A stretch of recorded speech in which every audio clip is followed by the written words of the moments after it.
During an autopsy, when the young woman they thought was dead took a breath, the doctor's life changed forever. He was used to dealing with death every day until, while performing an autopsy on a 27-year-old woman, something inexplicable happened. A detail so strange that it forced him to stop everything.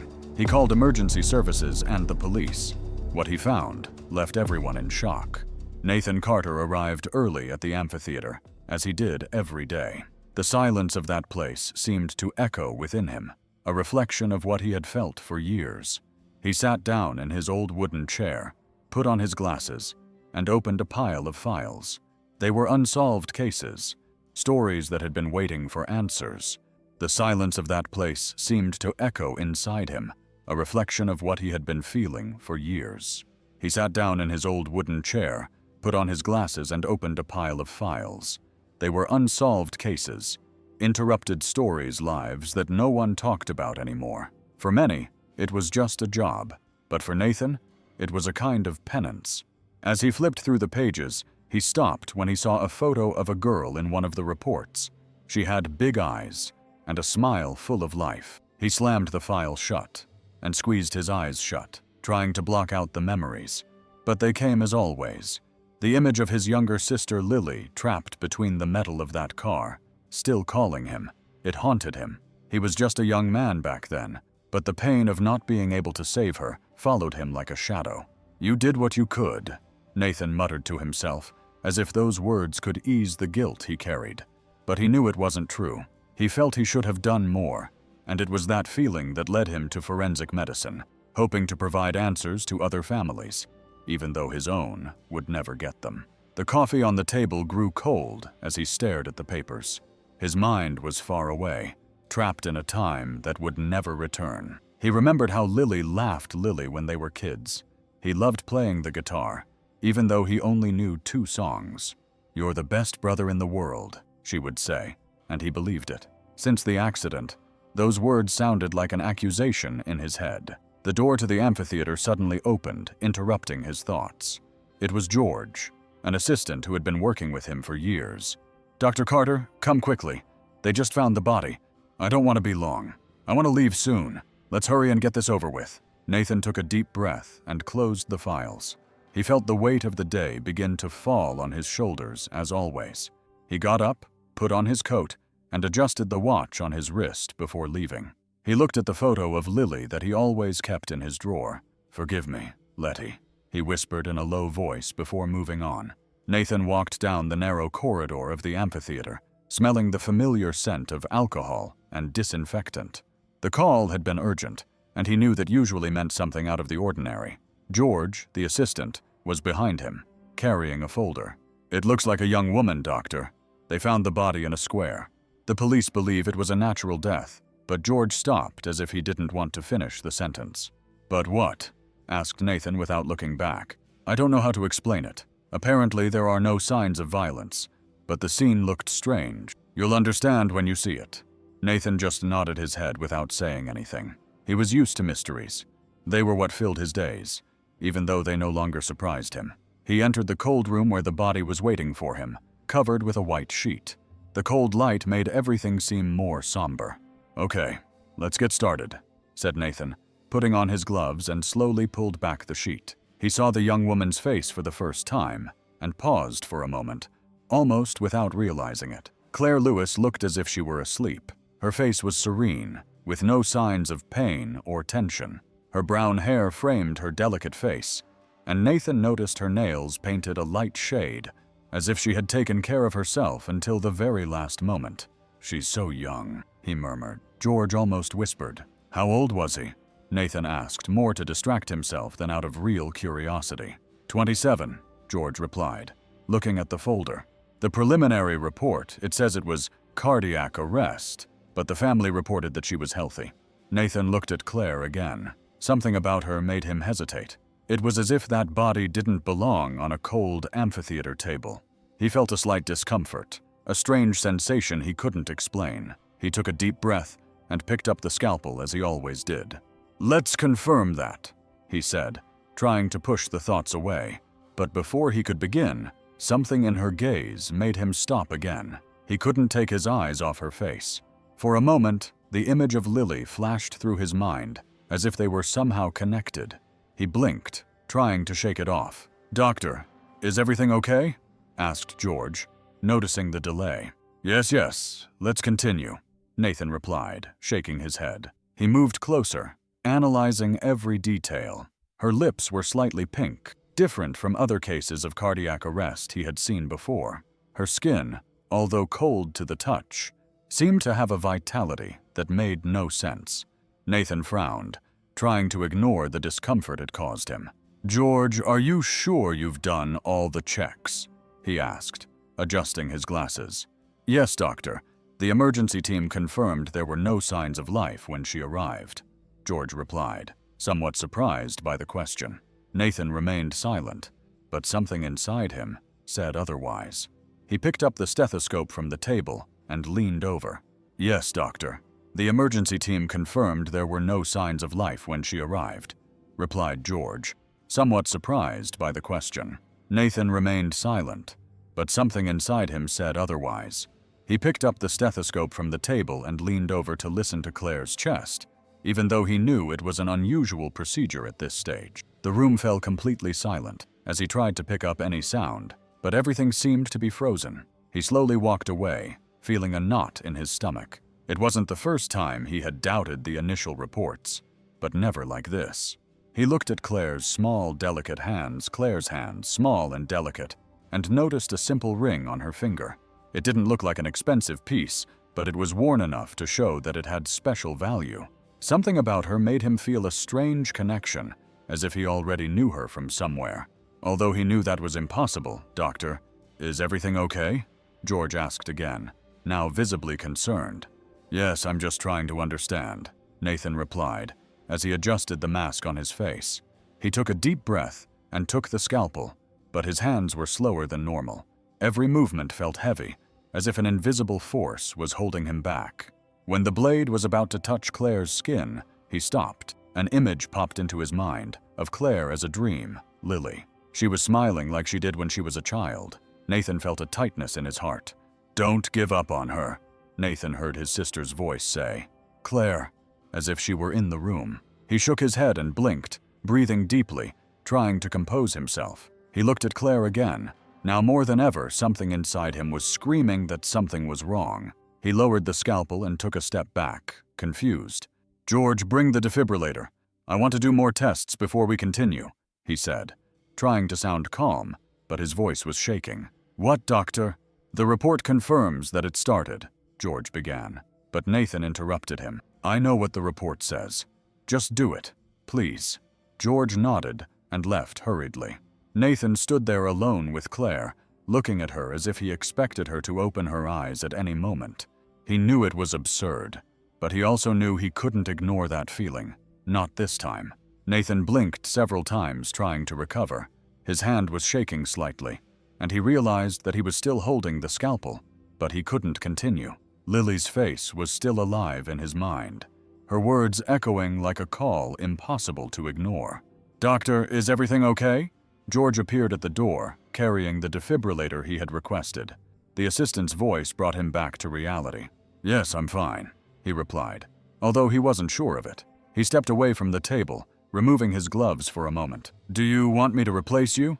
asked George, concerned by Nathan's expression. "I don't need to continue. It's just something strange happened." Nathan shook his head, trying to push the thoughts away. He looked at Claire again as if hoping to find some answer in her calm face. Nathan tried to control his confusion, took a deep breath, and prepared to resume the procedure with the defibrillator. He was applying the gel to the area where he would use the equipment when suddenly he heard a soft, almost imperceptible sound. He stopped immediately and looked at her, thinking he was imagining things. But then it happened again. A soft sigh escaped Claire's lips. "Claire." Nathan didn't whisper, taking a step back. He was paralyzed, his heart racing. It was impossible. The report was clear. She was dead. He heard another deeper sigh. This time, Nathan ran to her and placed 2 fingers on her wrist. At first, he felt nothing, but then a faint, very faint heartbeat responded beneath her skin. George shouted with a mixture of urgency and amazement. She's alive! Get the stretcher and call the hospital immediately." George entered the room with his eyes wide open. "What? That can't be, doctor. I checked the reports myself." "I told you to bring the stretcher now," Nathan insisted, without taking his fingers off Claire's wrist. The rhythm was irregular, but it was there, a thread of life that he couldn't let slip away. George ran out, leaving the door open. Nathan leaned over Claire, watching her chest. He noticed a slight, almost imperceptible movement. Her breathing was weak, but it was there. He knew he had to act fast. He grabbed the oxygen from the table and adjusted the mask on her face. "Come on, Claire. Stay with me," he said, almost as if he were talking to a friend. It was strange. He didn't even know who she was, but he felt such a strong connection that it seemed as if he knew her story. George returned, pushing the stretcher. "The hospital has been notified. They're preparing the emergency room," he said to a skeptical Nathan. Nathan and George carefully transferred Claire to the stretcher. Nathan held the oxygen mask firmly, watching her every move. The fear of losing her consumed him, but Atthi had been growing inside him for years. As they pushed the stretcher through the corridors of the morgue, George looked at him. "Doctor, how is this possible?" he asked in a voice full of amazement. "I don't know," Nathan replied, without taking his eyes off Claire. "But I know I'm not going to give up on her. Not today." When they reached the ambulance, Nathan got in with Claire, holding her unconscious hand. He felt that he was fighting for more than a life. He felt that somehow he was fighting for a second chance for himself. The ambulance raced through the busy streets with sirens breaking the morning silence. Nathan sat next to Claire, holding her oxygen mask firmly while watching every detail. He felt the weight of a responsibility he had never experienced before. His mind was racing, but his eyes never left her. Claire's body was so fragile. Every breath, though irregular, it was a small victory, but he knew that her condition was serious. Claire was fighting for her life, and Nathan felt it was his duty to make sure she had a chance. When they arrived at the hospital, the team was already waiting for them at the entrance. Doctors and nurses surrounded the stretcher, connecting Claire to new machines while asking questions. Nathan, still dazed by everything, responded automatically. "Weak pulse, irregular heartbeat, but she's alive," he repeated like a mantra, almost not believing his own words. They took Claire to the ICU, and Nathan stood there for a moment, watching the doors close. That's when he noticed that he was still wearing the dirty, wrinkled clothes from the morgue. But that didn't matter. He ran his hands over his face and sat down in one of the chairs in the hallway, feeling the weight of exhaustion and uncertainty, as waiting for his mind to return. Back to Lily. Her words echoed in his head. "Don't give up on her, Nathan." He didn't understand what had happened, but he felt that it wasn't just a coincidence. There was something bigger, something he couldn't explain, but that drove him to fight with all his strength for the life of that woman. A nurse came out of the ICU door and Nathan stood up immediately. "How is she?" he asked urgently. "Her condition is very serious," the nurse replied gently. "We are stabilizing her now." With trembling hands, it was unusual for him to feel this way in the morgue. Everything was controlled, predictable. Death was something he faced rationally, coldly. But now there was a life in front of him, a life he felt he had to fight for, and that scared him. The hours seemed to drag on. He looked at the clock, and then at the ICU door, as if he could find answers there. He was a man who had always been in control, but now he felt helpless. He knew he had to stay strong for her, but he couldn't help but think about the time he had spent with her. Now there was a life in front of him, a life he felt he had to fight for, and that scared him. The hours seemed to drag on. He looked at the clock, and then at the ICU door, as if waiting there could make a difference. Every time a doctor came out, he held his breath, waiting news that never came. Finally, George arrived at the hospital carrying a change of clothes for Nathan. He sat down next to him and looked at him with concern. "Doctor," he asked in a calmer tone than usual. Nathan shook his head without answering right away. Then he took a deep breath and said, "I don't know. George, it's like she's different. I can't explain it.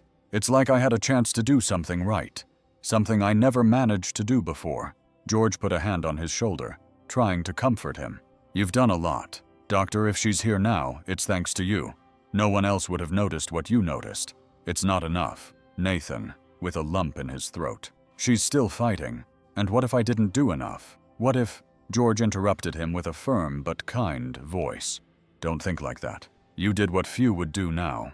All we can do is wait and believe. Nathan looked at George, and for the first time in a long time, let out a small, tired smile. Thanks, George, but I need to be here. I need to make sure she'll be okay. And so he stayed there. Hours passed, and Nathan didn't move from the hallway. Every noise that came from the ICU made his heart race. He was filled with a mixture of hope and fear. Hope that Claire would survive, and fear that once again he wouldn't be able to save someone. At that moment, he realized that Claire's life had already become connected to his in a way he couldn't explain. He didn't know what would happen, but he had decided that he would do everything possible to give Claire a new chance. The night was long, and Nathan didn't move from the hallway of the ICU. The sound of the machines, the quick footsteps of the nurses, and the murmurs of the doctors ruled with the heavy silence in his heart. He kept his eyes fixed on the glass door as if at any moment Claire could simply open her eyes and walk towards him. As the hours passed, fatigue began to take its toll on him. Nathan got up and walked over to the nurses' station, trying to distract himself. That's when he noticed a small stack of documents that had arrived with Claire. Is this hers? He asked, pointing to the papers. Yes, doctor. It's her medical history and some information the family brought. They didn't know much, but they brought what they could, replied the nurse, handing him the documents. Nathan took the papers and returned to the chair. He began to skim through them, trying to find out who Claire was. Among the papers, he found old medical reports with stamps and yellowed paper that mentioned a rare heart condition. Her heart had been fragile since childhood, something diagnosed very early, but never properly treated. He read a few more fragments, frowning. Claire had fought the disease for years, and the most recent notes indicated that she was on the waiting list for a heart transplant. However, another note caught his attention. The family had abandoned treatment due to lack of resources. Nathan felt a lump in his throat as he imagined what that meant. It wasn't just an illness. It was a struggle against poverty and the difficulties faced by so many families. He closed his eyes for a moment, indignation growing inside him. Claire was young and had so much ahead of her, but she had been pushed into a situation that should not exist. He remembered the serene expression on her face when he first saw her. How could someone who had faced so much seem so at peace? Dr. George appeared, interrupting his thoughts. He had discovered something. Nathan picked up the papers and sighed. She has a rare heart disease. George was waiting for a transplant, but he paused, swallowing hard. It seems the family couldn't afford the treatment. George shook his head. Claire, deeply moved by the story, sat down next to Nathan, crossing his arms. It's always the same, right? Those who need it most always have fewer opportunities. Yes, but this can't be the end for her. It can't be, said Nathan, his voice full of determination. He looked again at the papers, searching for something that could help. With every line he read, he felt more connected to Claire's struggle, as if it was more than just a medical case. It was a matter of justice. Something inside him told him that this time, he couldn't just stand by and watch. He had to act. George looked at him for a moment, noticing the glint in the doctor's eyes. What are you going to do? Nathan remained silent, staring at the papers for a few seconds before responding. I'll do whatever it takes. If she was waiting for an opportunity, then it's my responsibility to make sure she has it today.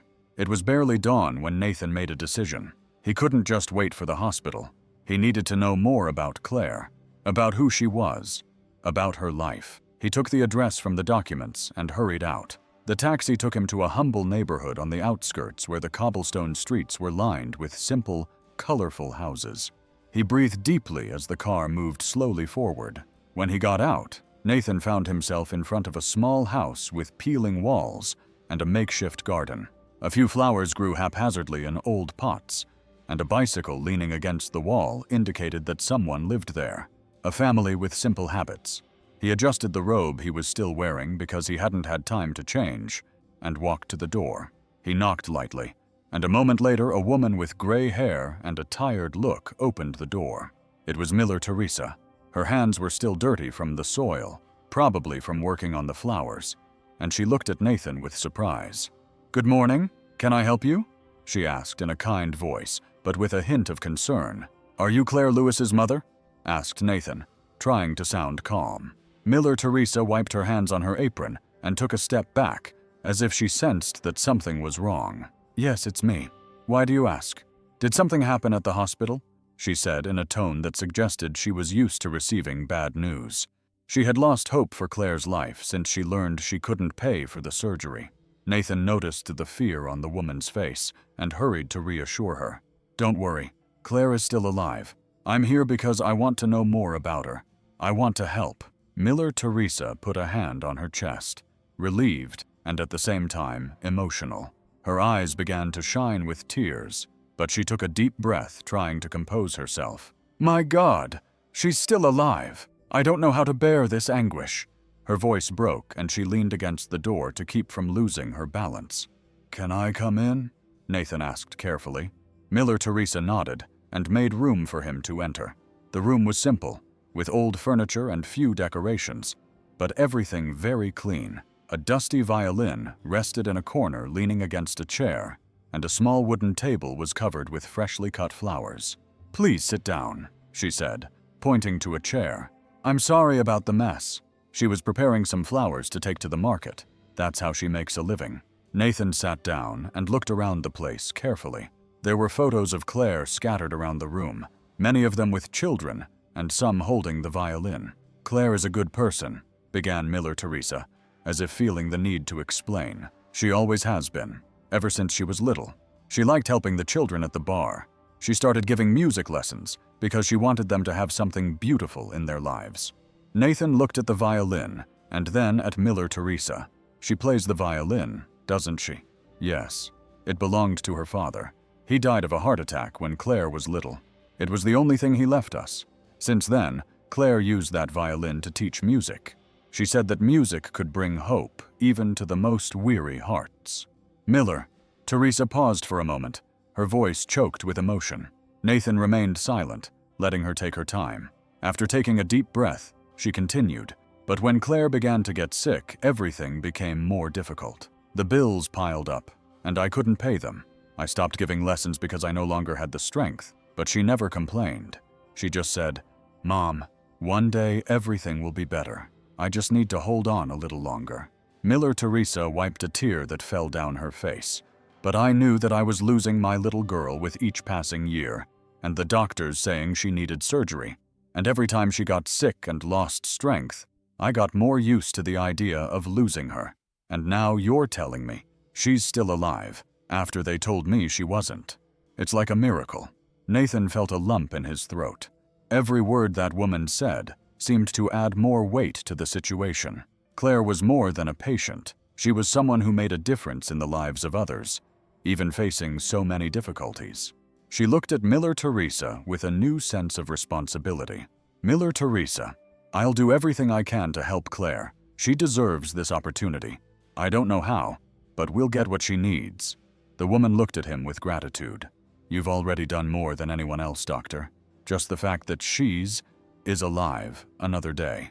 That's more than I could ever dream of. But how long am I going to live with this uncertainty, that at any moment I could lose her?"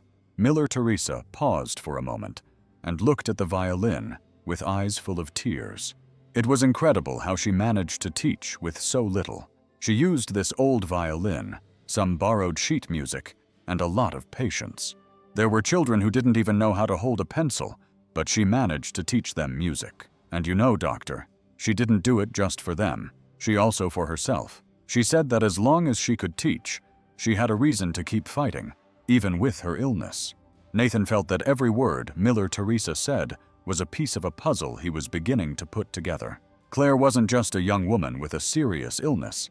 She was someone who, despite everything, was dedicated to transforming the world around her.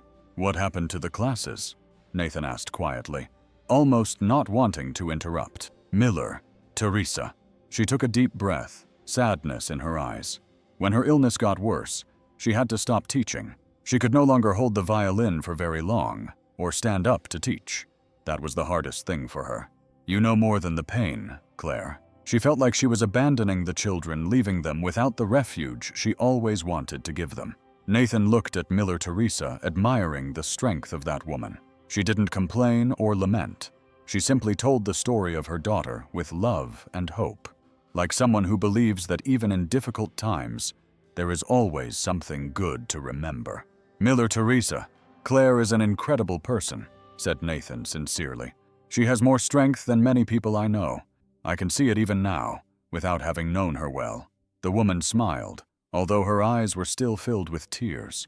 That's what I always say, Doctor. She is light. Even when life was hard, she never stopped shining. She always found a way to help others, even though she seemed to have nothing to give. Nathan looked at the violin again and felt something grow inside him. He didn't know how, but he promised himself he would do everything he could to help Claire play that instrument again, to be who she was.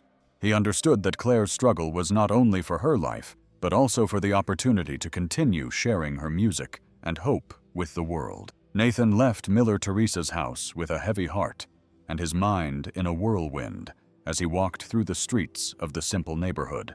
Her words echoed in his head. Claire was more than a patient. She was a teacher, an inspiration to children who needed a reason to dream, someone who, despite everything, never stopped believing that life could be better.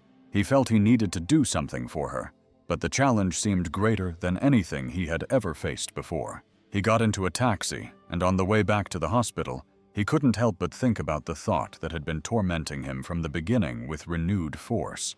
How could he find a compatible heart in time? He knew how complicated a transplant was. The waiting list was long, the criteria were strict, and time were not in Claire's favor. He ran his hands over his frustrated face, trying to find a solution, but deep down, he knew he didn't have all the answers. When he arrived at the hospital, he sat down on a bench in the garden, needing a moment to breathe. The image of Lily came back with a vengeance, like a persistent memory. He saw her clearly with the same loving smile she had when she was a child. The accident that took her life had changed everything since that day. Nathan decided that he would never let another life slip through his fingers again, but in the process, he had built a wall around himself, distancing himself from everyone who tried. Get close.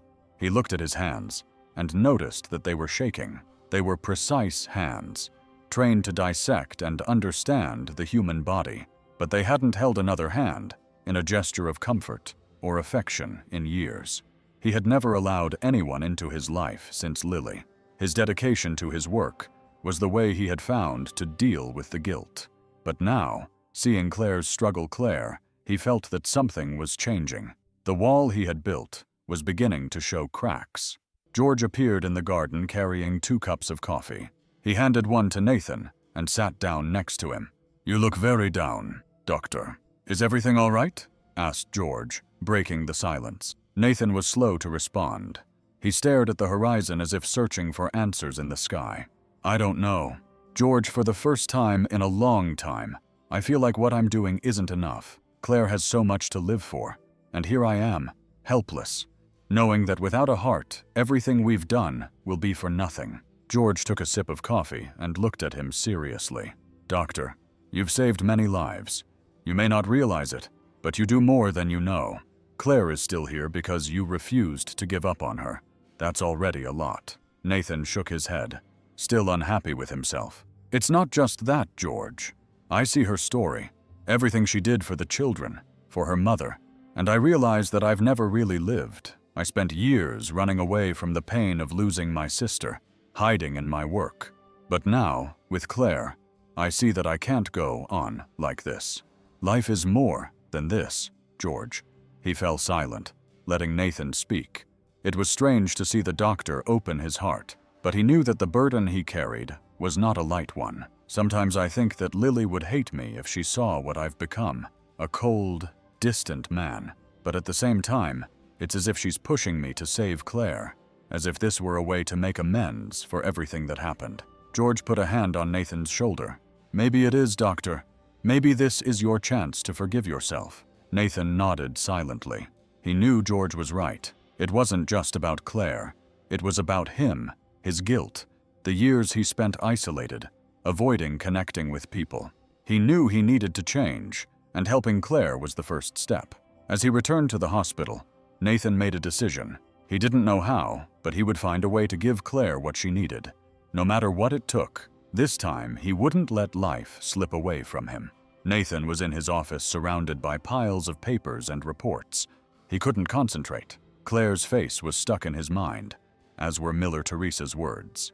He had promised he would do everything possible, but time seemed to be running out, and the pressure to find a solution was increasing with every moment. As he looked at one of the reports, the phone on his desk rang, breaking the silence.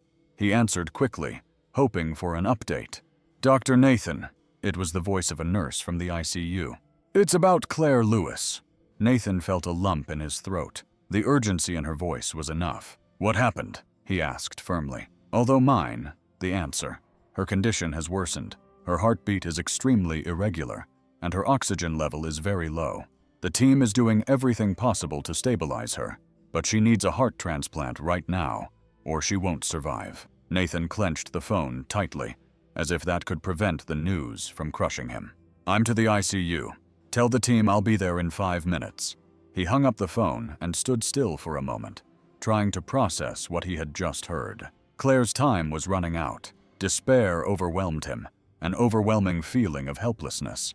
He knew that finding a compatible heart in such a short time was almost impossible. Nathan ran through the hospital corridors, the echo of his footsteps reverberating around him.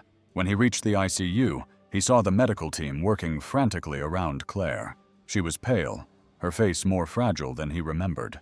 The machines around her flashed and beeped, indicating that her body was at its limit. "We're trying to stabilize her, but her heart won't hold out much longer," explained one of the doctors with a worried look. Nathan took a deep breath and left the room, unable to watch any longer. He leaned against the wall of the hallway with his hands trembling, closed his eyes, and suddenly he saw Lily again. She was standing bathed in a soft light, with the same serene smile as before. Nathan said in a calm but firm voice, "You can still save a life." He felt her words like a blow straight to the heart. It was as if she were there to remind him of what really mattered for years. He had clung to the guilt of not having been able to save her, but now he understood that this was not the end. There was another chance, another life that depended on him. How Lily whispered, almost without realizing she was speaking aloud. "How can I save Claire? Claire, I don't know what to do." Still trying to catch his breath after leaving the ER and Claire, his mind was working frantically, searching for any solution. He knew time was running out. Claire needed a heart, and he couldn't let another life be lost before his eyes. As he walked hurriedly, a nearby conversation already caught his attention. 2 nurses were talking in low voices, but he managed to hear enough to stop. "What a pity," said one of them. "Yes, and so handsome. It's a shame," replied the other. Nathan approached, moved by curiosity and urgency. "What are you talking about?" he asked directly. The nurses turned toward him, a little surprised. "Ah, do Nathan. We were talking about Carlos Anderson, a patient who just arrived and had a serious accident, unfortunately. There was nothing we could do to save him," one of them explained. Nathan's heart raced. He knew that this could be Claire's chance. It was a slim possibility, but he couldn't ignore it. "Where is his family? I need to talk to them," he said in a firm but emotional voice. "His mother is in the waiting room. It seems he lived alone with her. She is a humble woman and is very upset," replied the other nurse. Nathan thanked her quickly and headed for the waiting room. Upon entering, he found a simple-looking woman sitting alone in one of the chairs, holding a handkerchief to her eyes, which were streaming with tears. He approached her slowly, feeling the weight of the moment. "Mrs. Anderson?" he asked in a soft voice. She raised her head, her red from crying, and nodded slightly. "Yes, it's me. Are you the doctor?" she asked in a weak voice. Nathan sat down next to her, trying to find the right words. "Yes, I'm Dr. Nathan Carter. I know this is a very difficult time, but I want to tell you that I am very sorry for the loss of your son. He was young, and I know this must be very painful." The woman took a deep breath and squeezed the handkerchief in her hands. "My Carlos. He was everything to me. He always said he wanted to help people. But how could this happen?" Nathan felt a lump in his throat. When he heard those words, Carlos seemed like someone special, someone who thought about others. Even in the face of his own death, he knew he had to act carefully, Mrs. Anderson. Carlos's heart can save a life, he said slowly, choosing each word with care. I have a patient who is in critical condition. She is young, like your son, and she is fighting hard to survive. She has heart problems. I just want to tell him that even though he's no longer here, he could give hope to another family. The woman lowered her head, clutching the handkerchief tighter. Nathan feared he had said something wrong, but then she looked up and saw a mixture of pain and determination in her eyes. Mick Carlos always wanted to help. If his heart can save someone, then do what you have to do. I know that's what he would want. Nathan placed his hand on hers, something he rarely did, but at that moment it seemed natural. Thank you, ma'am. I promise you that your son's heart will be treated with the utmost respect. He will live on in a way that honors who he was. The woman nodded slightly, unable to say more. Nathan left the room with a heavy heart, but also with a spark of hope. He knew the process would still be complex, that would need to be confirmed, but now there was a real possibility. As he walked down the hallway, he felt a strange sense of peace. It was as if, somehow, Carlos and Claire were connected by something greater. Nathan took a deep breath and sprang into action, determined to honor Carlos's sacrifice and his mother's courageous decision. Nathan returned to his office with hurried steps, his heart heavy but determined. He knew that every second was precious. He picked up the phone and began making the necessary calls. The procedure for organ millation required a series of legal authorizations, as well as confirmation that Carlos's heart was compatible with Claire's. The bureaucracy was extensive, but he couldn't let that delay him. Hello, this is Dr. Nathan Carter from Central Hospital. We have a registered donor, Carlos Anderson. I need to expedite the authorization for the heart removal. The recipient is in critical condition, and we can't waste any time, he said firmly to the person on the other end of the line as he waited for a response. His gaze fell on the documents that the nurse had left on the desk. Among them was a simple letter with somewhat shaky handwriting, but full of emotion. It was a letter that Carlos had left when registering his intention to be a donor. I want to help people just as they helped my mom raise me. My mom always taught me that life is a gift, and if I can give that gift to someone else, I'll do it without thinking twice. Nathan stopped talking for a moment. It hit him hard. He felt tears welling up, but he took a deep breath and refocused on the call. Carlos wasn't just a name on a medical file. He was a young man who had made a conscious decision to help people. Nathan had to honor that decision. Dr. Carter, the voice on the other end of the line, interrupted his thoughts. Let's speed up the process. The authorization is already in process, and the transplant center has confirmed the compatibility between Carlos and the patient. Claire Lewis. Nathan felt a weight lift off her shoulders. She put the phone down for a moment and closed her eyes, murmuring softly, "Thank you, Carlos. Thank you for believing that life is always worth living." She got up quickly and went to the room where Carlos's body was being prepared before the procedure began. She stood silently beside him for a moment and looked at the young man's peaceful face and remembered the words in the letter. Nathan was not a religious person, but at that moment, he felt as if Carlos was there somehow, approving of what was happening. I promise, your heart will continue to beat. Carlos will give life to someone who deserves to live. Thank you for your courage, in a low voice before beginning the procedure. The operating room was completely silent, except for the sound of the equipment. The medical team, aware of the urgency of the case, worked with precision. Nathan led the procedure with steady hands, but his heart was filled with emotion. He knew that more than just surgery, this was an act of hope. When the heart was removed, Nathan held it for a moment, looking at it as if it were the very symbol of life. He felt tears burning in his eyes, but allowed himself to smile. It wasn't just an organ. It was the continuation of a young man who decided to make a difference.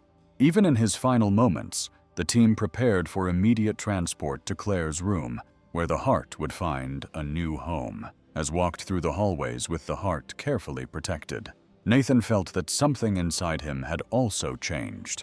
It wasn't just Claire's life that was being saved. It was also his. Carlos's heart had been successfully transplanted into Claire, but now came the hardest part, the first few hours. Nathan watched from outside the ICU, while the team monitored every heartbeat. Claire was connected to machines, still unconscious. The room was filled with a tense silence, broken only by the rhythmic sound of the monitors.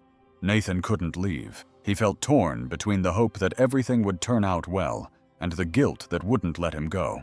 Lily's words kept coming back to him over and over again. You can still save a life, even if I've saved mine. He knew he had done everything he could, but the weight of the decision was still there, squeezing his heart as if it were an invisible hand. He leaned against the hallway wall, exhausted, running his hands over his face. He knew that at that moment, everything was out of his control, but he couldn't leave. Claire meant so much more to him than a patient. Now she was a second chance for her, for Carlos, and perhaps for himself, Dr. Nathan. A soft voice brought him out of his thoughts. He raised his head and saw Miller Teresa standing next to her, a small group of children all carrying simple instruments. Miller Teresa, what are you doing here? He asked, surprised but moved by her presence. She took a few steps forward, carefully holding Claire's old violin. Her eyes were red, but there was something in them that seemed like unshakable faith. I couldn't stay at home. Doctor, I needed to be near my daughter after the transplant. These children are her students. When they heard that Claire was here fighting for her life, they wanted to do something for her. They brought the instruments because they believe that music can help. Nathan looked at the children. Some were holding flutes, others small violas, and even drums, improvised drums. Their eyes were full of expectation, as if they believed they could change Claire's fate with music. I don't know what to say, Nathan murmured, feeling a lump in his throat. You don't have to say anything, Doctor. Just let us stay here, even if it's just for a moment. My Claire always believed that music has power. Maybe she's right, said Miller Teresa with a weak smile. Nathan nodded, and Miller Teresa positioned the children in the hallway. One of them, a little girl with braids, began to tune Claire's old violin. When everyone was ready, they began to play. The music was simple, but so full of emotion that it seemed to fill every corner of the hospital. Nathan felt his eyes fill with tears as he watched. It was impossible not to be moved. Miller Teresa closed her eyes and swayed her head slightly to the rhythm of the melody. The children played with such love that he felt a renewed sense of hope. It was as if, for a moment, time had stopped, and all that existed was that music. Claire always said that music could heal, said Miller Teresa without looking at him, as if she were talking to the air. I don't know if it's true, but this is the only thing we can give him right now. Nathan looked at the door of the Uzi. Inside, Claire was still motionless, but the monitors showed that her heart was beating slowly and fragilely, but it was there. He took a deep breath, feeling a tear run down his cheek. For the first time in a long time, he didn't try to hide it. The music continued to fill the hallway with life. Nurses and doctors passing by stopped for a few seconds. Moved by the scene, Nathan knew that this was not a medical solution, but somehow it felt like it was making a difference. It wasn't just for Claire, it was for everyone present. He approached Miller Teresa and said in a broken voice, "You're right. Claire believed in this, and she's fighting now. She'll feel this music, I'm sure of it." Miller Teresa clutched the violin between her hands and whispered like a prayer, "We'll keep playing until she comes back to us." And so they did. In the hallway, while the music continued, Nathan felt the weight of guilt give way to something he hadn't experienced in years. True hope.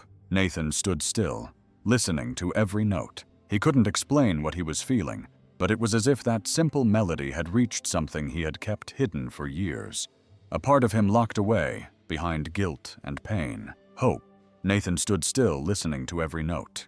He couldn't explain what he was feeling, but it was as if that simple melody had touched something he had kept hidden for years. A part of him locked away behind the guilt, and the pain began to subside. He felt a lump in his throat, and then the tears came, silent and uncontrollable, for the first time since Lily's death. "Lily! Nathan!" he cried. He allowed himself to feel the pain, the nostalgia, but above all, a hope he hadn't experienced in a long time. While the children played, he looked toward the door of the UI and thought of Claire. It wasn't just her life that was at stake, but everything she represented. her music, her love for children, her strength in the face of adversity. He realized that he was fighting not only to save her, but to protect the legacy she had created. Miller Teresa, who was at his side, put a hand on his shoulder, squeezing it gently. "Doctor, is everything all right?" she asked delicately. Nathan took a deep breath and quickly wiped his face. "Yes, Miller Teresa. I think I've needed to feel this for a long time. Thank you for bringing these children here. I think they brought more than music. They brought hope." She smiled emotionally, but before he could answer, a nurse appeared at the door of the ICU with wide eyes. "Dr. Carter, Claire is showing signs of improvement. Her heartbeat is more stable, and she has started to respond to stimuli." Nathan felt his heart race. He looked at Miller Teresa, who immediately brought her hands to her face as if she were praying silently. Without wasting any time, she ran to the ICU. Claire was still connected to the machines, but now it was different. She was still connected to the machines, but now it was different. The monitor showing her heartbeat was beating at a stronger, more constant rhythm. Nathan approached the bed, feeling a mixture of relief and gratitude. He took Claire's hand as if her presence could encourage her to keep fighting. "You're doing very well, Claire. Keep it up. We're all here for you," he said in a low voice, but full of emotion. Then, like a silent miracle, Claire's eyes began to open slowly. Nathan stood motionless, almost in disbelief. She blinked a few times, trying to adjust to the light. Her gaze met his, confused but curious. With a voice that was almost a whisper, she asked, "Who are you?" Nathan felt a lump in his throat. There were so many things he wanted to say, but only one answer seemed to make sense at that moment. He squeezed her hand more firmly and replied with a small smile, "I'm someone who believes in second chances, Claire." She looked at him for a few more seconds, as if trying to understand the meaning of those words. Then a slight smile appeared on her lips, and she closed her eyes again, now in a more peaceful repose. Nathan stayed by her side, feeling a peace he hadn't experienced in years.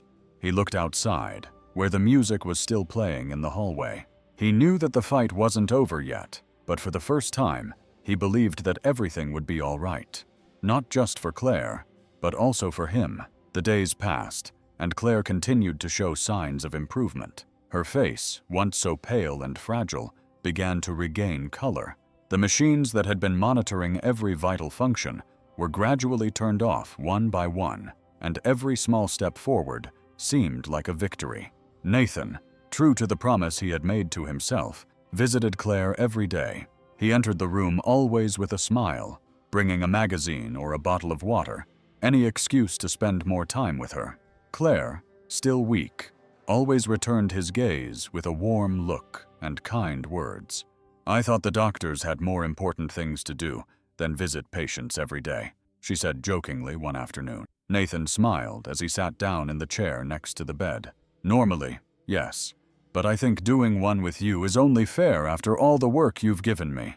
I need to make sure all the effort was worth it." Claire laughed softly, placing hand to her chest where Carlos's heart now beat. The gesture was involuntary, as if she were still getting used to the idea of being alive. "I don't know how to thank you, Doctor, for everything you did. It seems like a dream." Nathan shook his head, looking at her seriously. "You don't have to thank me. You're strong, Claire. All of this was your doing. I was just here to help." She looked at him, moved, and then looked out the window. "Sometimes I don't feel so strong. I lost my dad when I was very young. He was everything to our family. When he left, my mom had to move forward on her own. She is the real strength. I think I'm just trying to be like her." Nathan noticed the sadness in Claire's voice, but also a determination that he recognized as the same strength that had kept her fighting until now. "Your mom is an incredible woman. That's easy to see, and you carry that with you. The music you play, the kids you teach, all of that is proof that you're just as strong as she is." Claire smiled, but her eyes were filled with tears. "My mom never gave up on me even when everything seemed lost. It's because of her that I want to live, but sometimes the weight of that stops me breathing deeply. It's hard not to think that I'm a burden." "You're not a burden," Claire said Nathan firmly. "You give meaning to the lives of those around you. Your mom, the kids, even me. You have no idea of the impact you have on people." She looked at him, surprised by the intensity of his words.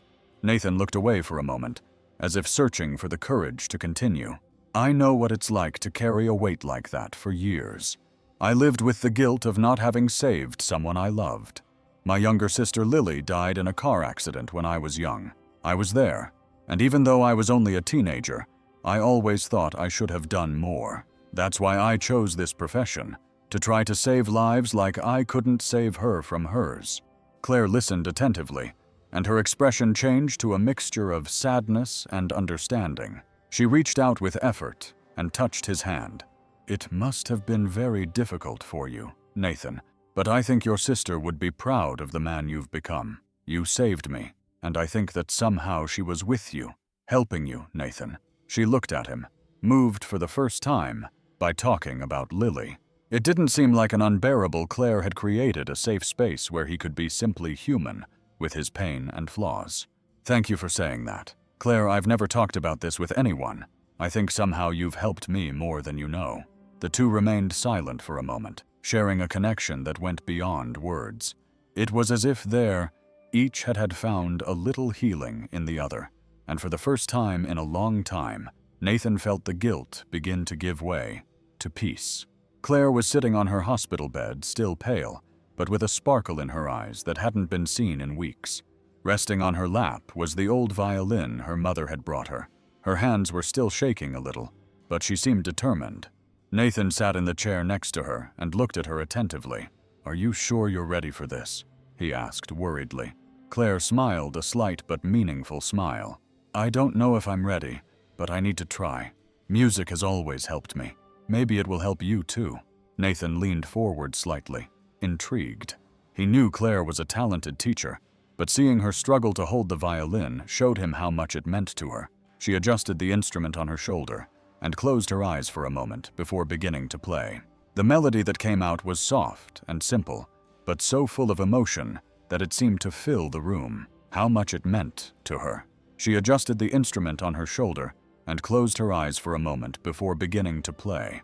The melody that came out was soft and simple, but so full of emotion that it seemed to fill every corner of the room. Nathan felt a chill run through his body.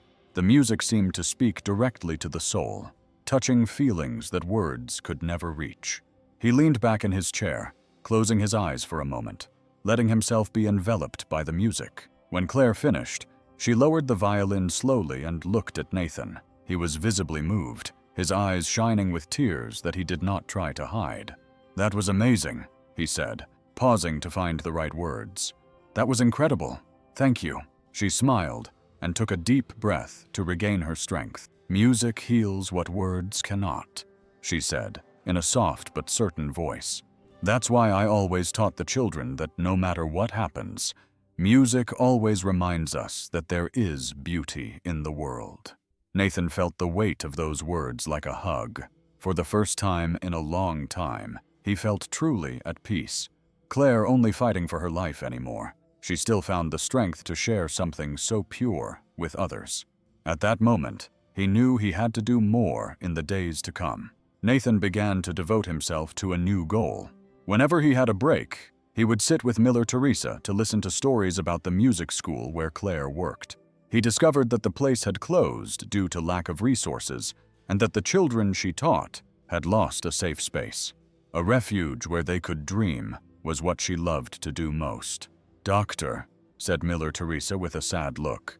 That school was everything to her, and to the children. When it closed, it was as if a part of me had also left. Nathan remained silent, thinking. An idea began to form in his mind. Reopening the school wasn't just about helping Claire regain something she had lost. It was about continuing the work that gave meaning to his life. Miller Teresa. What do you think about trying to reopen the school? He asked suddenly. The woman looked at him in surprise. Reopen? But doctor, that would be impossible. We have no money or support. Nothing is possible if we try together. I have contacts at the hospital and in the community. We can organize a charity event to gather support. If Claire managed to convince me that music heals, I think we can convince other people, too. Miller, Teresa's eyes filled with tears. She took Nathan's hands tightly, overcome with emotion.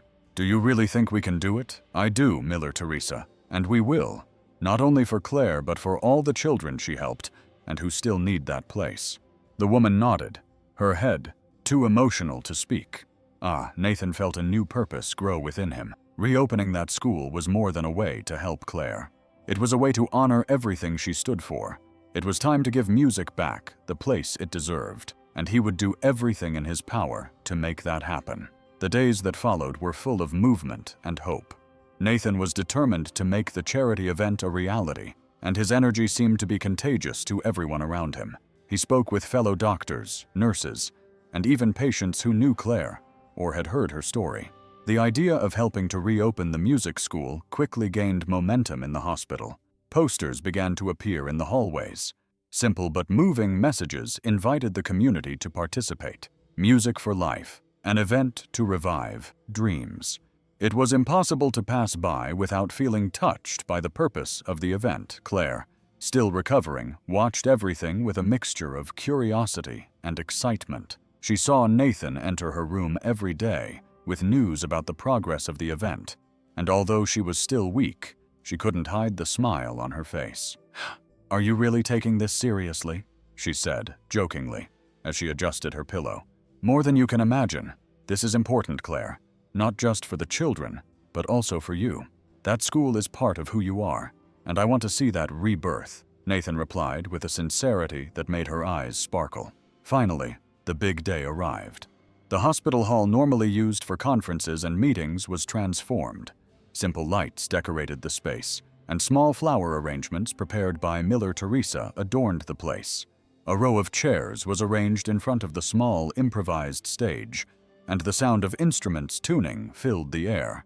The children Claire had taught were there, nervous and excited. Each one carried an instrument, and their eyes showed a mixture of responsibility and joy at being there to honor their teacher. Miller Teresa helped organize everything while watching Claire sitting in a chair next to the stage with Nathan in her arms. He approached her and leaned over to her side. "Are you ready?"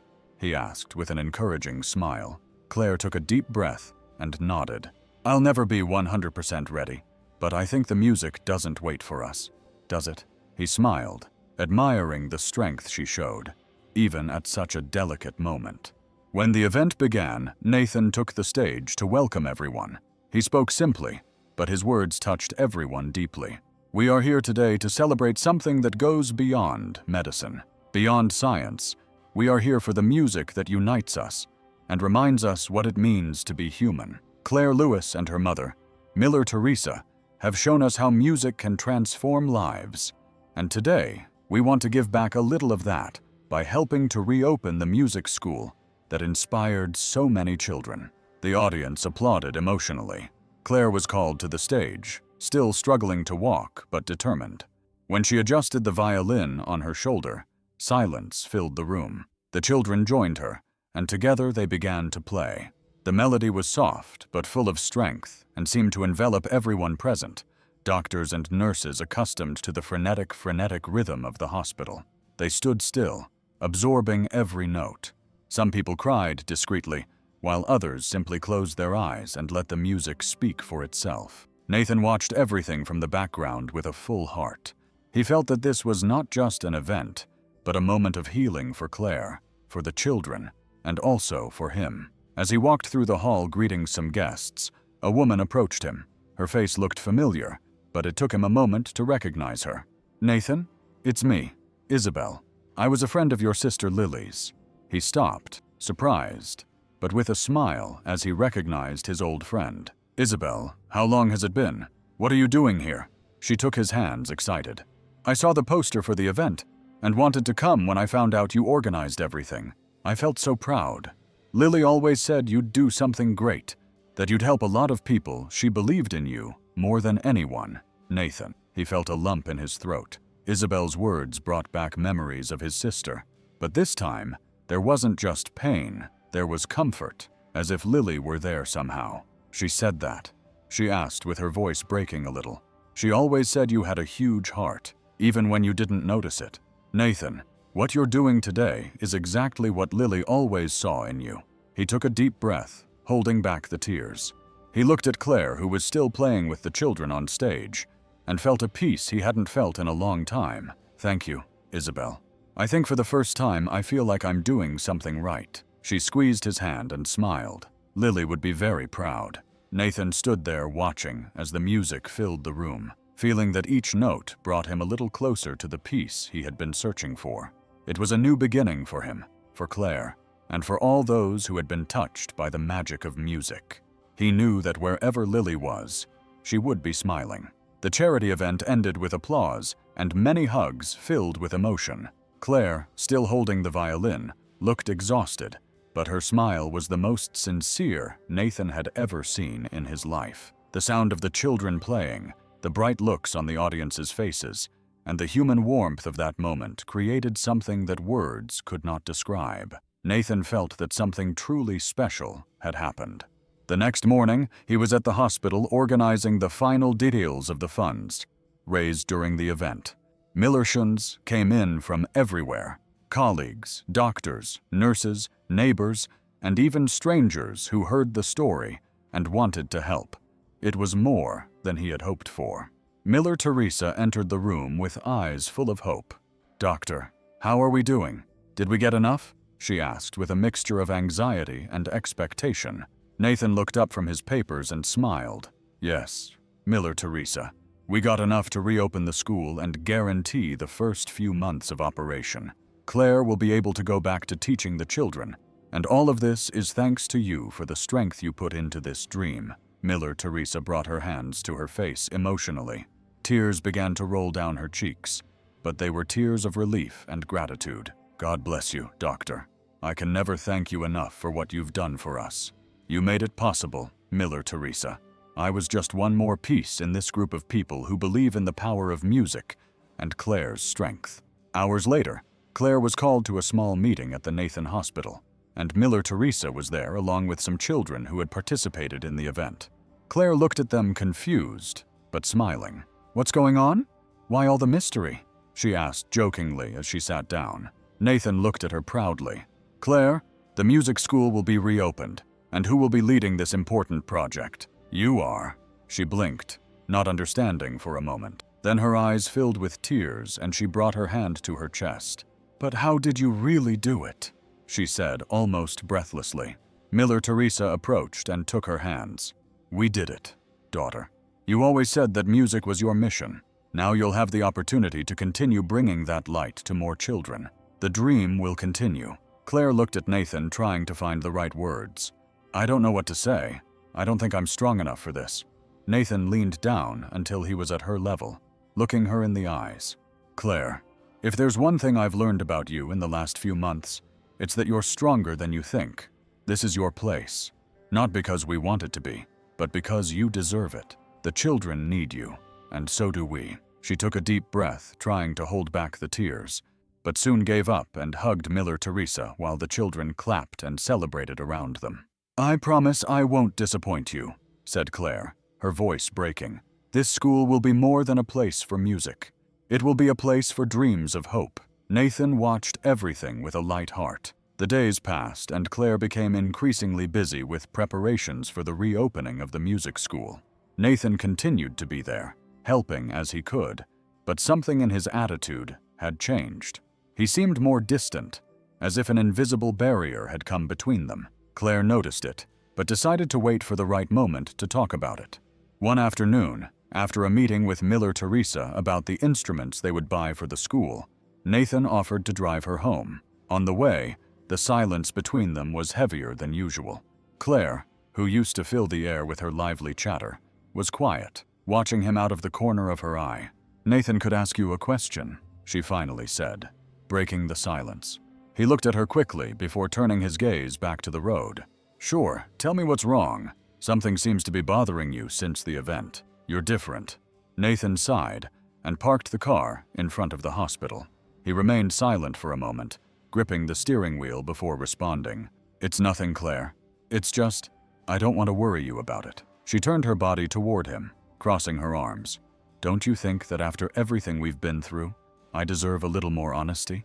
Don't give me that excuse about not wanting to worry me. I know you well enough to know that something isn't right." He looked away, pressing his lips, visibly uncomfortable.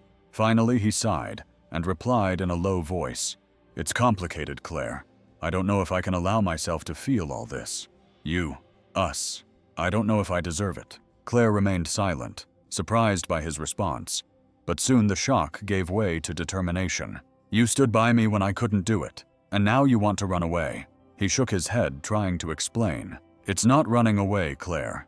It's just that for a long time, I blamed myself for my sister's death. I convinced myself that I didn't deserve to be happy, that all I had to do was work and save lives. When I look at you, I see something that gives me hope, but that scares me. What if I fail again? What if I hurt you?" Claire squeezed his shoulder, her eyes filled with emotion. "You're not going to hurt me, Nathan. On the contrary, you gave me something that no one else could give me, a new chance at life. Now I'm asking you not to waste your own chance. Don't run away from what you feel. Don't run away from me." Nathan felt the weight of her words like a blow to the heart. He looked at Claire, and for the first time he saw something stronger than his fears. Her love was not demanding or selfish. It was sincere, an offer of redemption that he didn't know he needed. Claire began, but she interrupted him. "You taught me to fight for my life, Nathan. Now fight for yourself, for us." He took a deep breath, feeling the tears coming. But this time, he didn't try to hide them. For the first time, he allowed the wall he had built around himself to begin to crumble. "You're right. I want to try, Claire. I want to be happy, but I need time to learn how to do it." Claire leaned slightly toward him. "I'm not going anywhere. Nathan, we have all the time in the world." At that moment, he felt a relief he hadn't experienced in years. It was as if the weight of guilt was finally beginning to dissolve, and as he looked at Claire, he knew he was exactly where he was supposed to be, by her side, ready to build something new together. Nathan spent the next few days reflecting on his conversation with Claire. Her words echoed in his mind, like a soft but constant melody. "Fight for you, for us." He knew he could no longer ignore what he felt. There was something about Claire that made him, for the first time in years, want to leave the past behind. The guilt over Lily's death was still there, but it was starting to feel lighter, as if he could finally put it in a place of peace. One night, he decided to take action. After work, he stopped by the music school that was almost ready to reopen. Claire was there organizing some materials with the children who were already gathering for the first classes. He watched her for a moment, hidden in the doorway. She laughed as she helped a little girl hold a violin correctly. There was a light in Claire that left him speechless, and it was in that moment that he realized he could no longer run away from what he felt. When the children left, Claire noticed his presence. "Nathan, what are you doing here at this hour?" she asked. Adjusting a pile of sheet music, he entered slowly with his hands in his pockets, trying to collect his thoughts. "I needed to talk to you," he said in a firm but emotional voice. Claire stopped and looked at him with curiosity and a little worry. "Is everything okay?" He took a deep breath and approached her. "Yes, now I am. Claire, I spent so much of my life hiding from what I felt, clinging to what happened with Lily. I thought that if I punished myself enough, maybe I could fix what went wrong. But you paused, searching for the right words. You showed me that I don't have to live like this, that I can still be happy." Claire put the sheet music aside and looked at Claire with a smile.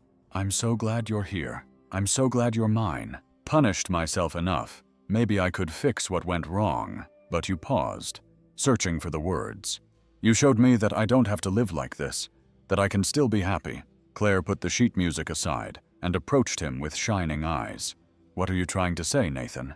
He gave a small, nervous but sincere smile. "I'm saying that I love you, Claire, that I want to be by your side. Not because you need me, but because I need you. I want to start something new, leave the past where it belongs, and live in the present with you." Claire remained silent for a moment, tears filling her eyes. Then she took a step forward and hugged him tightly. "I love you too, Nathan, and I'm here with you, for whatever comes." He closed his eyes, feeling the warmth of her embrace. It was as if, in that moment, all the pain he had carried for years had found a place to rest. The days that followed were like a new beginning. Nathan and Claire began to build a relationship full of care and understanding. He still carried with him the memories of Lily, but now, when talking about her, he no longer felt the weight of guilt. Instead, He felt gratitude for the moments they had shared once while walking through the park. Claire asked him, "Do you still think about your sister a lot?" He smiled, squeezing her hand. "Yes, but in a different way. Before, I only saw what I couldn't do. Now I see what she left for me. Strength, the desire to help others. She's not here anymore, but I feel like she'd be happy to see me like this with you." Claire stopped and looked at him fondly. "She would be very proud, Nathan, just like me." Their relationship blossomed with each passing day. Every little gesture, every moment shared. It seemed like a reminder that love can heal even the deepest wounds. Nathan finally found the peace he had been searching for, not because he had forgotten the past, but because he had learned to accept it. With Claire by his side, he realized that life still had a lot to offer, and he was ready to enjoy every moment. Time passed, and Claire was finally back at the music school. The opening was a simple event, but full of meaning. The walls, now filled with drawings made by the children themselves, were full of life, as was the sound of the instruments being tuned. Nathan was there, along with Miller Teresa, and several neighbors all ready to support Claire's new beginning. That day, Claire stepped onto the small stage that had been set up in the makeshift auditorium. The old violin that seemed like an extension of herself was in her hands. She took a deep breath. Before speaking to the people gathered there, she had been in a very dark place. She didn't know if she would have another chance to live, let alone be there with them. But she was lucky. "I had people who believed in me, even when I doubted myself. And now I want to use this new opportunity to do what I've always done. Believe in others. Music saved my life, and I wanted to continue saving other lives." There was a moment of silence before the audience began to applaud. Claire discreetly wiped away a tear and adjusted the violin on her shoulder. The first melody she played was simple but full of emotion. The children followed her with their instruments, creating a harmony that seemed to fill the space with hope. After the music, Claire came down from the stage and began to talk to the children and their parents. Many looked at her as if she had brought them something more than music, a reason to believe in better days. Nathan watched her from afar, admiring the strength she demonstrated with every word and gesture. A little boy of about 8 years old tugged at her sleeve timidly. "Teacher, is it true that you almost died?" he asked in a curious and innocent tone. Claire bent down to his height, smiling. "It's true, but you know what I learned from that? That even in the most difficult moments, we mustn't lose hope. There's always something good waiting for us, even if we can't see it yet." The boy seemed to think about his answer, then smiled and gave her a quick hug before running to join his friends.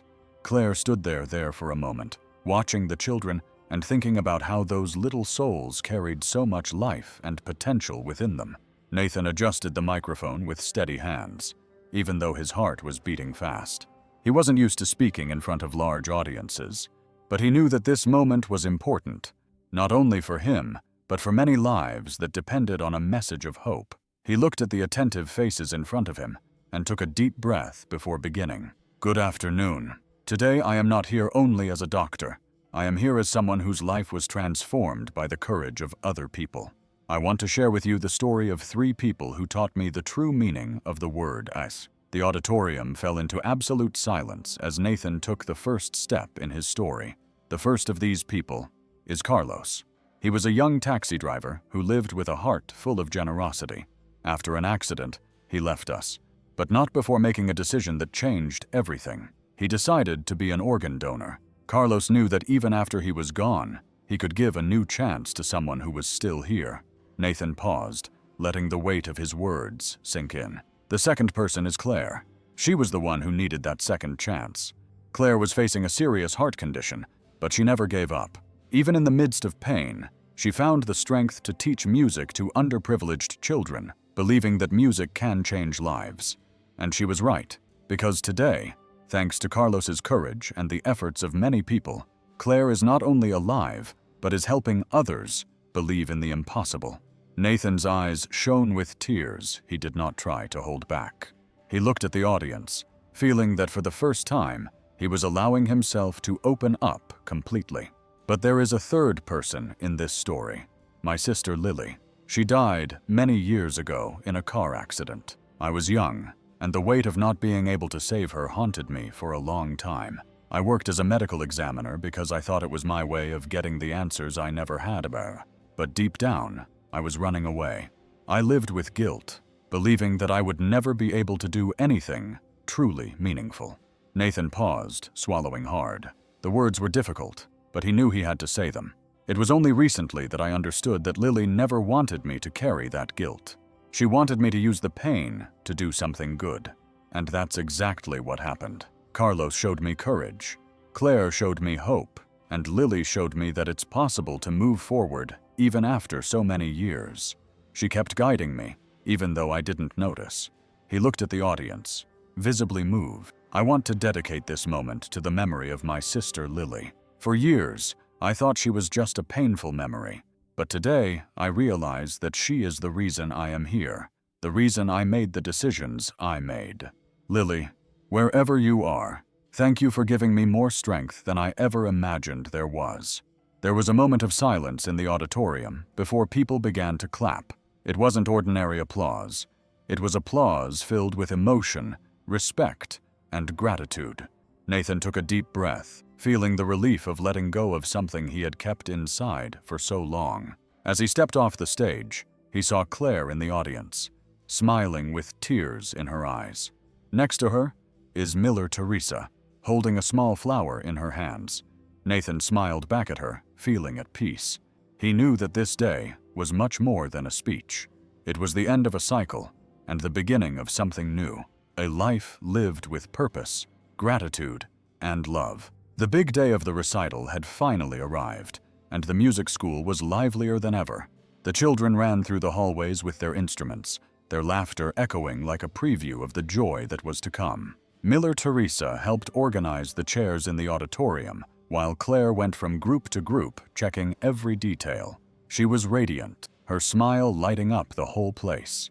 Nathan arrived in the early afternoon, carrying a guitar case that seemed to weigh more than it actually did.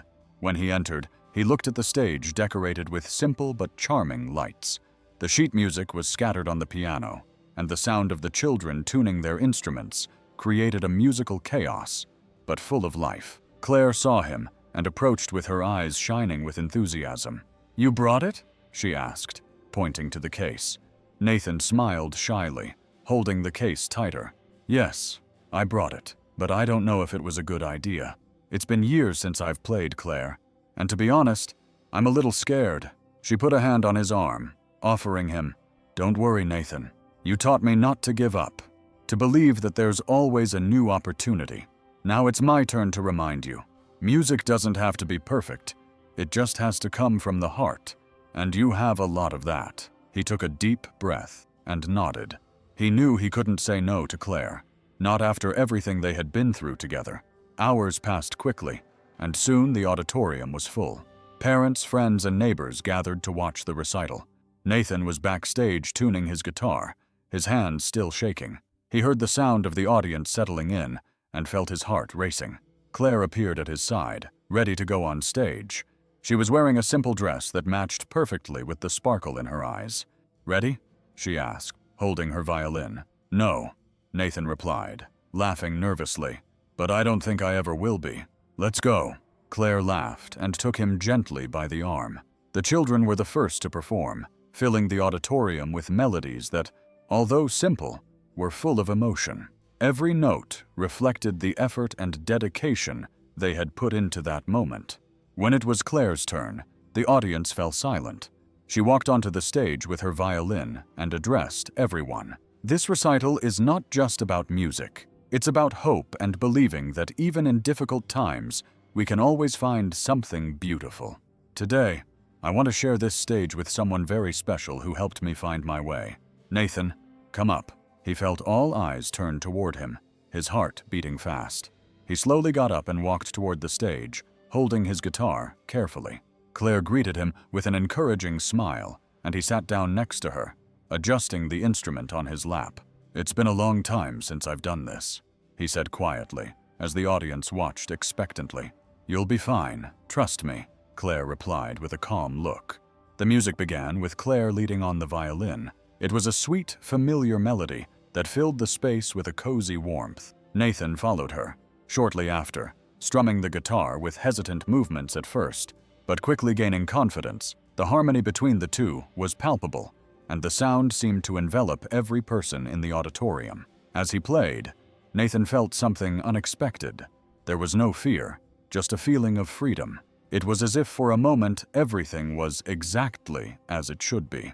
He looked at Claire, who was smiling as she played, and felt his heart fill with gratitude. When they finished, the audience burst into applause. The children ran to the stage, surrounding Claire and Nathan with enthusiastic hugs. Nathan put his guitar aside and looked at Claire, visibly moved. "I told you you could do it," she said with a loving smile. He smiled back at her, still feeling the warmth of the moment. "I think you were right. Thank you for making me believe again." The recital was about to end, but Nathan still felt his heart racing. He had overcome something that seemed impossible. Playing music again. The stage, the guitar, the audience. Everything reminded him of his childhood when he spent entire afternoons with his grandmother learning his first notes. But over time, he had drifted away, and music had been left behind, along with a part of himself. As he helped the children put away the instruments, he heard a familiar voice calling his name.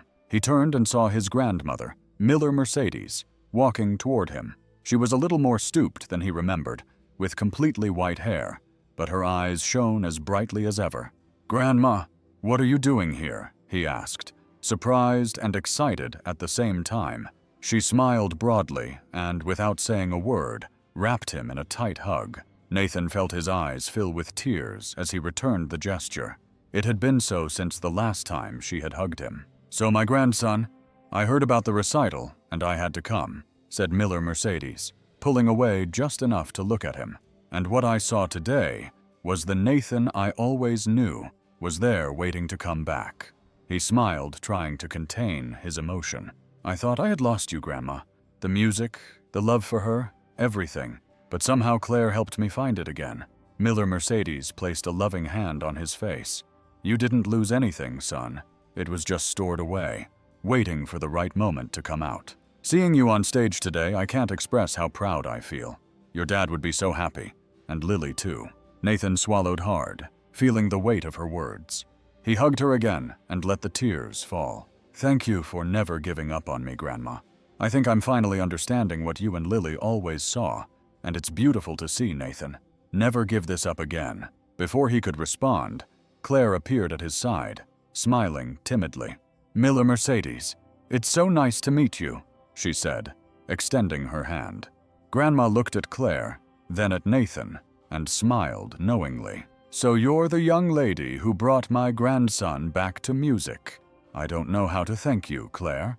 She shook her head, her face slightly flushed. "You don't have to thank me, Miller Mercedes. I think he found himself. I just gave him a little push." Grandma laughed, taking Claire's hand. "A push? Very good." As the audience began to disperse, Nathan took the stage once more, holding the microphone. Claire followed him, looking at him curiously. "Before I finish, I want to say something special," he began, his voice echoing in the auditorium. The children, Miller, Teresa, and all the guests turned their attention to him.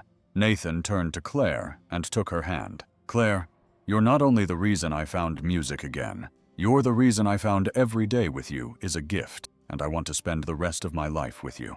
He took a small box out of his pocket and knelt down to everyone's surprise. When he opened the box, it revealed a simple but meaningful ring. "Claire, Lewis, will you marry me?" The silence in the auditorium was broken by sighs and excited murmurs. Claire brought her hand to her mouth, tears falling freely as she looked at him.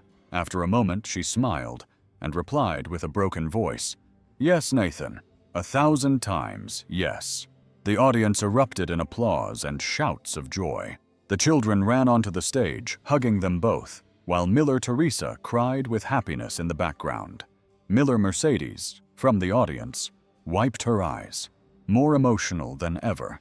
Nathan placed the ring on Claire's finger, and they embraced, surrounded by the people who meant the most to them at that moment. Everything felt complete. There was no more pain, only love, hope, and the certainty that together They could face anything. The day was clear and calm when Nathan and Claire sat down to talk about the future. It was an ordinary afternoon, but the moment was special with the warmth of the sun coming through the window of the music school. Claire was leafing through a notebook, while Nathan watched the children outside playing and laughing after class. There was something about the sound of their laughter that made him smile. "Nathan, have you thought about what else we could do?" Claire asked, getting his attention. He turned to her, curious. "What do you mean?" Claire pointed to the notebook. "Look at this. These kids have so much talent, but so few resources. Many can barely come to class, and we've already had to lend instruments to almost everyone. I know the school is a good start, but wouldn't it be amazing if we could do more?" Nathan moved closer and sat down next to her.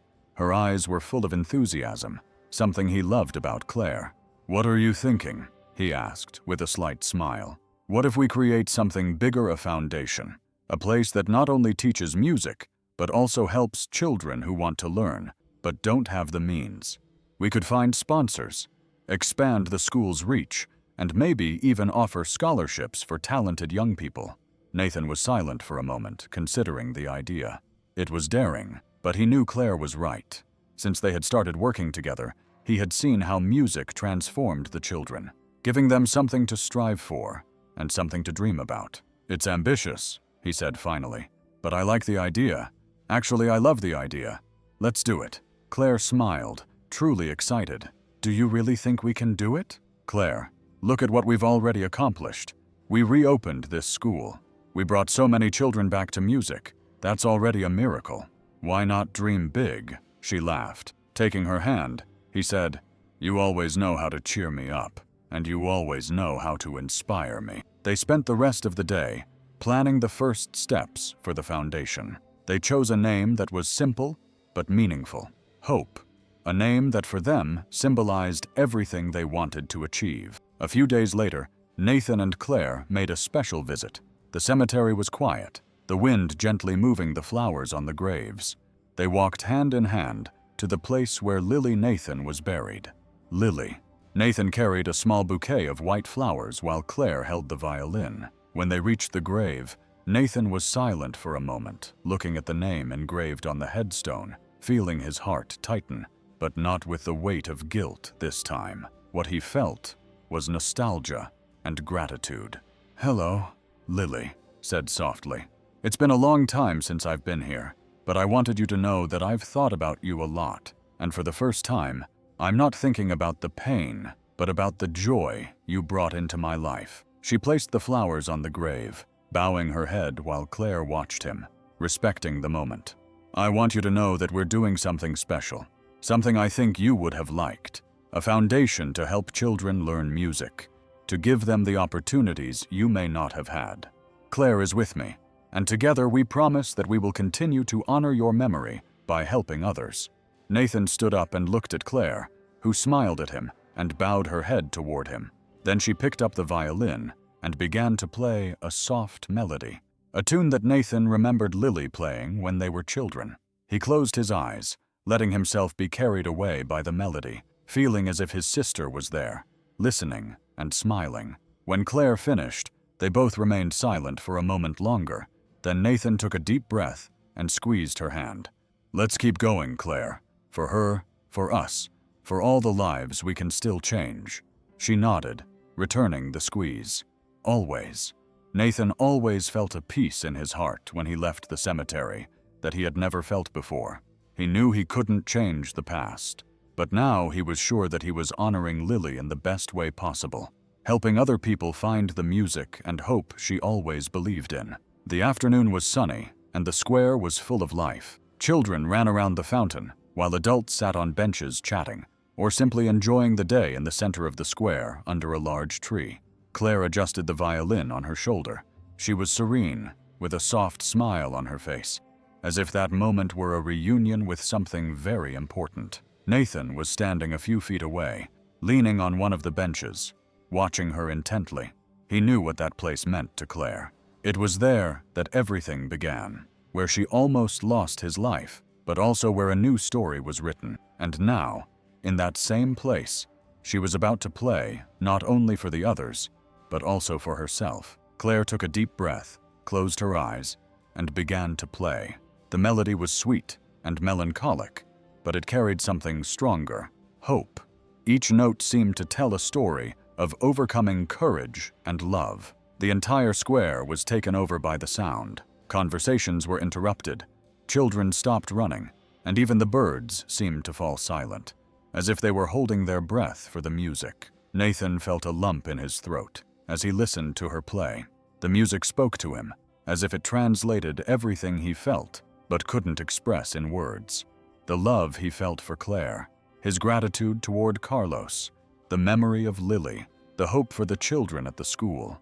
It was all there in every note. Claire opened her eyes for a moment, and their eyes met. She smiled without stopping the melody, as if to say, "We're here.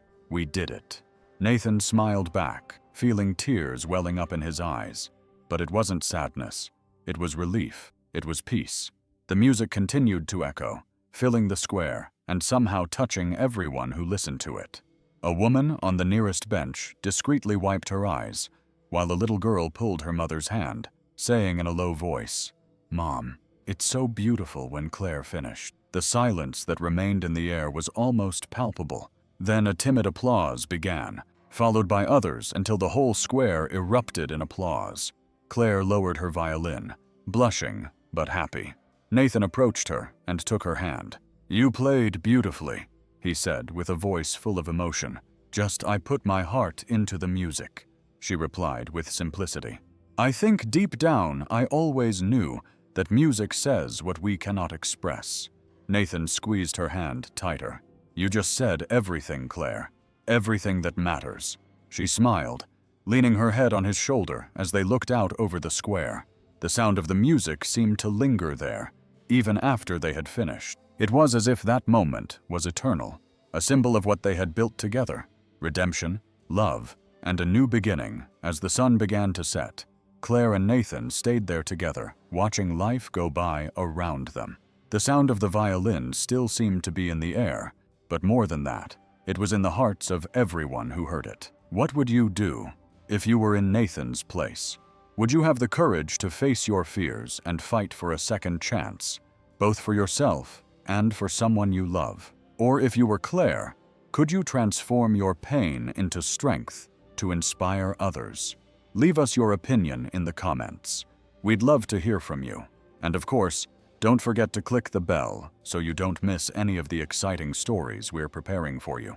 There are lots of beautiful things, full of inspiration and messages for the heart. Now take advantage and click on the video that is appearing on your screen. It is a story that has already moved thousands of people and made many think about the value of the little things in life. Prepare your heart and your tissues, because you are going to be surprised. See you there.